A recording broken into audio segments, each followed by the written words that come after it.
ரிஷி, west பெங்கால்ல Durgapur அப்படின்ற பிளேஸ்ல ஒரு பிரைவேட் மெடிக்கல் காலேஜ்ல ஒரு செகண்ட் இயர் எம்பிபிஎஸ் படிக்கிற ஒரு ஸ்டூடெண்ட் தன்னோட ஃப்ரெண்டு கூட நைட்ல வெளில போயிருக்காங்க.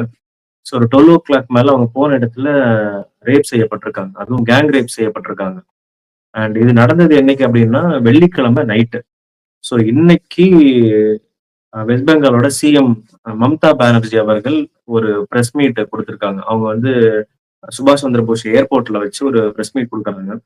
அந்த பிரஸ் மீட்ல அவங்க என்ன ஸ்டேட்மெண்ட் சொல்றாங்கன்னா, ஒரு பிரைவேட் மெடிக்கல் காலேஜஸ்ல படிக்கிற ஸ்டூடெண்ட்ஸ், எஸ்பெஷலி லேடி ஸ்டூடெண்ட்ஸ், அதுவும் வெளி ஸ்டேட்ல இருந்து வெஸ்ட் பெங்கால்ல வந்து படிக்கிற ஸ்டூடெண்ட்ஸ் வந்து கண்டிப்பா ஹாஸ்டலோட ரூல்ஸ் அண்ட் ரெகுலேஷன்ஸ கண்டிப்பா ஃபாலோ பண்ணணும் அப்படின்றாங்க. இத தாண்டி இன்னொரு விஷயம் என்ன சொல்றாங்கன்னா, நைட் டைம்ல வந்து இந்த மாரி வெளியில போற விஷயங்கள தவிர்க்கணும் அப்படின்றாங்க. சோ இதுல உன்னோட அ ஒரு ஒரு ஒப்பீனியன் என்ன? லுக், இது வந்து ரொம்ப ஷாக்கிங்கான இன்சிடென்ட். கண்டிப்பா ஷாக்கிங்கான இன்சிடென்ட். இந்த மாதிரி நடக்கவே கூடாது. அண்ட் சேஃப்டியை பொறுத்த வரைக்கும் அரசாங்கம் தான் உறுதி செய்யணும். Government is responsible for people's safety. So ஒரு சொசைட்டில ஒரு இடத்துல வந்து பீப்புளுக்கு சேஃப்டி இல்லைன்னா நம்ம யாரை பொறுப்பு சொல்ல முடியும்? ஸோ அது ஃபர்ஸ்ட் விஷயம்.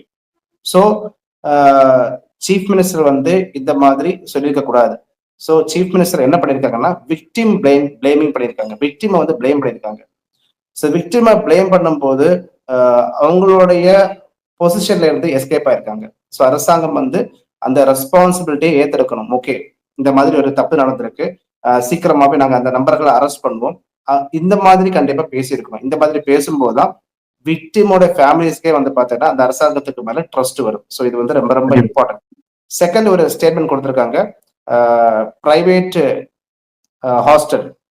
ஹாஸ்டல் அந்த ரெஸ்பான்சிபிலிட்டி எடுத்துக்கணுங்கிறது. ஸோ அதுவும் கரெக்ட் தான். பிரைவேட் ஹாஸ்டல்ஸை பொறுத்த வரைக்கும் பார்த்தீங்கன்னா பாய்ஸா இருந்தாலும் சரிதான், கேர்ள்ஸா இருந்தாலும் சரிதான், நைட்டு வந்து 12 மணி 1 மணிக்கெல்லாம் இது காலேஜ் படிக்கக்கூடிய பிள்ளைங்க வந்து இந்த மாதிரி வெளியே போவாங்க.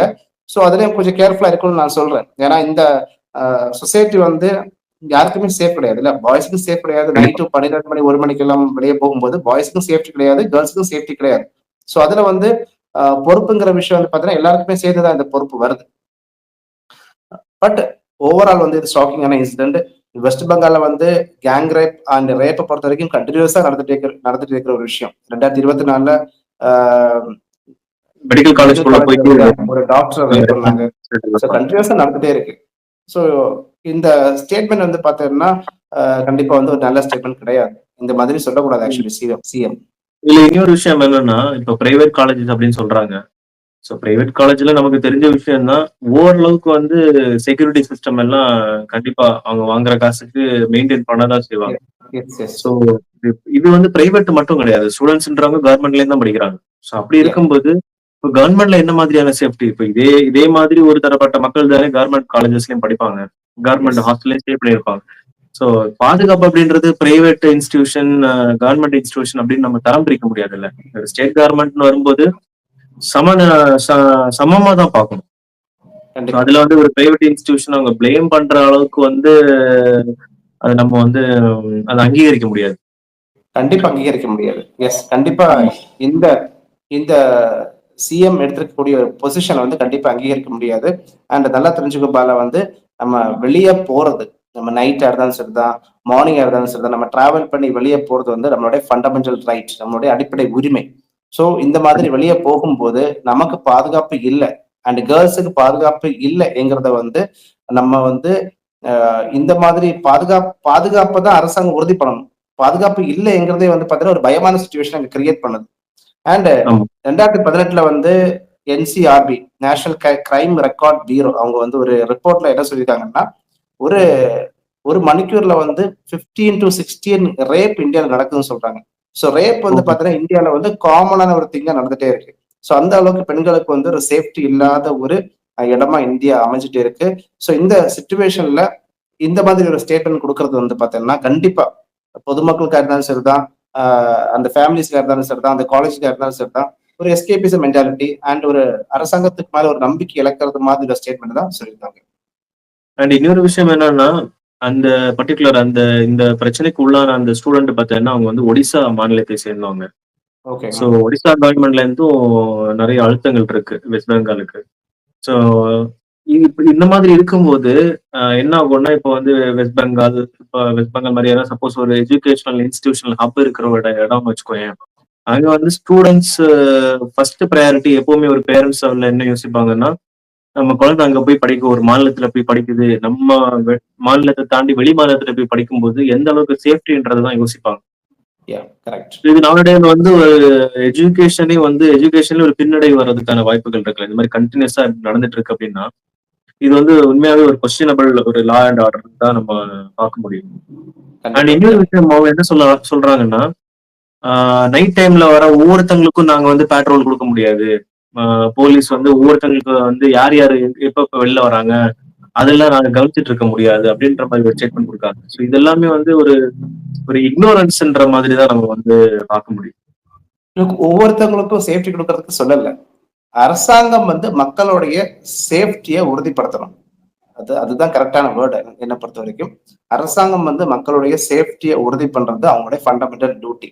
அதுக்காக ஒவ்வொரு ஒவ்வொரு நபர்களுக்கு மேலயும் போலீஸ் அனுப்புறது அதெல்லாமே அரசாங்கத்துக்கு முடியாது அது இல்லையா? பாசிபிலிட்டி கிடையாது இல்ல. அவங்க ஒரு அது ஸ்டேட்மெண்ட் அந்த மாதிரி சொல்றாங்க. Chief மினிஸ்டரோட possible. ஸ்டேட்மெண்ட் எப்படி இருக்குன்னா, நாங்க வந்து தனிப்பட்ட ஒரு ஒரு நபருக்கும் வந்து நாங்க வந்து பாதுகாப்புன்றது வந்து அளிக்க முடியாத விஷயம் அப்படின்றது. அது எல்லாருக்குமே தெரிஞ்ச விஷயம். பட் அவங்க என்ன யோசிக்கணும்னா, எதனால வெஸ்ட் பெங்கால்ல இப்படி எல்லாம் ரேப் அதிகமா நடக்குது? ஏன் நடக்குது? தண்டனை வந்து கரெக்டா குடுக்கறது கிடையாது. எஃப்ஐஆர் பதிவு பண்றது கிடையாது. போலீஸ் வந்து கரெக்டா வந்து அந்த நபர்கள பிடிக்கிறது கிடையாது. அட்மினிஸ்ட்ரேஷனுக்கும் சரிதான், போலீஸுக்கும் சரிதான், ஒரு பயம் இல்லாம போச்சு. சோ பயம் இல்லாம போனதுனால தான் இந்த மாதிரி ஷாக்கிங்கான இன்சிடென்ட் வந்து அடிக்கடி நடந்துட்டே இருக்கு. சோ இந்த மாதிரி ஒரு முதலமைச்சரும் இந்த மாதிரி ஒரு ஸ்டேட்மெண்ட் சொல்லும்போது, ஆட்டோமேட்டிக்கலி வந்து பார்த்தீங்கன்னா, அந்த அபிஷியல்ஸுக்கும் அண்ட் அதே மாதிரி நிர்வாகத்துக்கும் ஒரு தைரியம் குடுக்குற ஒரு ஸ்டேட்மெண்ட்ட தான் சொல்லியிருக்காங்க தவிர, ஒரு பயத்த குடுக்கறது மாரி ஒரு ஸ்டேட்மெண்ட்ட சொல்லல. கண்டிப்பா அவங்க வந்து 24 ஹவர்ஸ்ல அந்த தப்பு செய்த நபர்கள வந்து பிடிப்போம். அவங்களுக்கு வந்து அவங்கள வந்து நம்ம என்ன பனிஷ்மென்ட் குடுக்கணுமோ அந்த பனிஷ்மென்ட்ட நாங்க குடுப்போம். அதுக்கு நாங்க ரெஸ்பான்சிபிளா இருப்போம்ங்கிறத சொல்லும்போது தான் நிர்வாகத்துக்கும் பயம் வரும். பட் வெஸ்ட் பெங்கால்ல இது கன்டினியூஸா நடக்கிறதுனால நீ சொன்னது மாதிரி வேற ஸ்டேட்ல இருந்து வெஸ்ட் பெங்கால்ல படிக்கக்கூடிய பிள்ளைங்களுக்கு வந்து கண்டிப்பா ஒரு ஃபியர்ஃபுல் சிச்சுவேஷன் தான் உருவாக்கும். யா. ஏன்னா 2024ல அந்த ஹாஸ்பிட்டல்ல உள்ள போய் அந்த ஹாஸ்பிட்டல் ஆபரேஷன் தியேட்டர் இப்ப ரைட் அந்த தியேட்டருக்குள்ளேயே வந்து ஒரு பர்டிகுலர் ஒரு இன்டர்ன்ஷிப்பா ஒரு மெடிக்கல் ஆபீசரோ சம்திங் எஸ், எஸ். ஜூனியர் அந்த junior doctor. Yeah. Junior resident doctor அவங்களை கேங்ரேப் பண்ணது ஒரு பெரிய ஒரு விஷயமா பார்க்கப்பட்டுச்சு. எஸ். ஸோ இந்த மாதிரி ஒரு இன்சிடென்ட் நடக்கும்போது ஆட்டோமேட்டிக்கலி ஒரு பியர் ஃபேக்டர் அப்படின்றது காமனா வரத்தான் செய்யும். எஸ். அண்ட் இன்னொரு விஷயம் என்னன்னா, இப்போ அவங்க ஹாஸ்டல்ல இருந்து ஃப்ரெண்டு கூட வெளியில போனாங்க அப்படின்றது வந்து இங்க நம்ம பாக்குறதுக்கான எந்த ஒரு அடிப்படை எஸ். விஷயமும் கிடையாது. ஏன்னா எஸ். எஸ். இப்போ ஒரு எமர்ஜென்சில வெளில போயிருக்கலாம். இல்ல 12:00 வந்து ஏதோ ஒரு விஷயத்துக்காக அவங்க வெளில போயிருக்கலாம். அதெல்லாம் நம்ம வந்து அத நம்ம கொஸ்டின் பண்ண முடியாது. எஸ். கரெக்ட். ஸோ அண்ட் கண்டிப்பா இந்த மாதிரி விஷயம் ஆமா. சொல்லுங்க.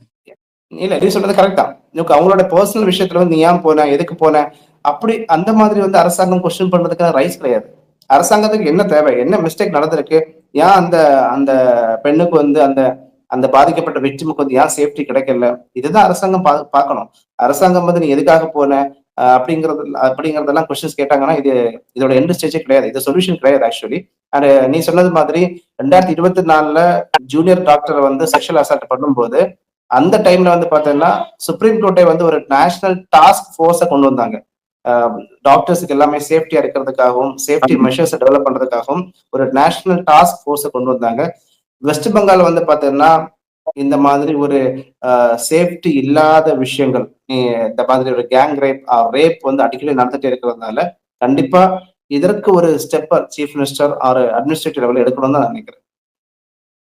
அண்ட் இன்னொரு விஷயம் என்னன்னா, லைக் இதெல்லாம் தாண்டி இப்ப நம்ம ஒரு இடத்துல இப்போ நம்மளாகட்டும், இல்ல நம்ம உடன்பிறப்புகளாகட்டும், யாரா இருந்தாலும் சரி, ஒரு பிளேஸ் நம்ம ஒரு அன்னோன் பிளேஸ் நம்ம போறோம். அந்த ஏரியா, அந்த இடம், அந்த ஸ்டேட் எது எல்லாமே நமக்கு புதுசா இருக்குன்ற பட்சத்துல, சில விஷயங்கள நம்மளோட செல்ஃப் சேஃப்டிக்காக நம்ம வந்து Yeah. கொஞ்சம் நம்ம கேர் எடுத்துக்கிறது நல்லது. இப்போ எல்லா இடமும் நமக்கு சேஃப்டியா இருக்குமா அப்படின்றத வந்து நம்ம எப்பவுமே எதிர்பார்க்க முடியாது.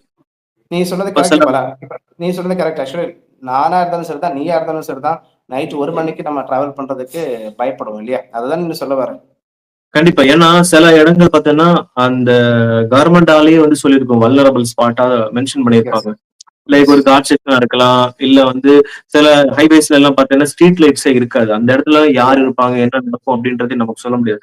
ஸோ எஸ் நம்மளும் வந்து நமக்கு ஏன்னா கவர்மெண்ட்ட பிளேம் பண்றது அ ஓகேவா இருந்தாலும், இன்னொரு இடத்துல நமக்கும் நம்ம ஒரு ரெஸ்பான்சிபிலிட்டி எடுக்கிறது நம்ம சேஃப்டிக்கு ஒரு இம்பார்ட்டன்ஸ் நம்ம குடுக்குற மாதிரி நம்ம அத எஸ் நம்ம ஏத்துக்கணும். சேஃப்டிக்கும் நம்ம சேஃப்டிக்கு இம்பார்ட்டன்ஸ் கொடுக்கறது மாதிரி இருக்கும் அண்ட் அதே மாதிரி பார்த்தீங்கன்னா நிர்வாகத்துக்கும் ப்ரெஷரை கம்மி பண்றது மாதிரி இருக்கும். ஸோ இந்த மாதிரி ஒரு வல்லரபிள் சுச்சுவேஷனை நம்ம கொண்டு வந்துட்டோம்னா நமக்கும் சேஃப்டி கிடையாது அண்ட் அதே மாதிரி வந்து பார்த்தீங்கன்னா நிர்வாகத்துக்கும் வந்து பார்த்தீங்கன்னா டிஃப்ரெண்ட் கொஸ்டின்ஸ் அரைஸ் ஆகும். புரியுதுல? நீ சொல்றது கரெக்ட், அப்சல்யூட்லி கரெக்ட். கண்டிப்பா.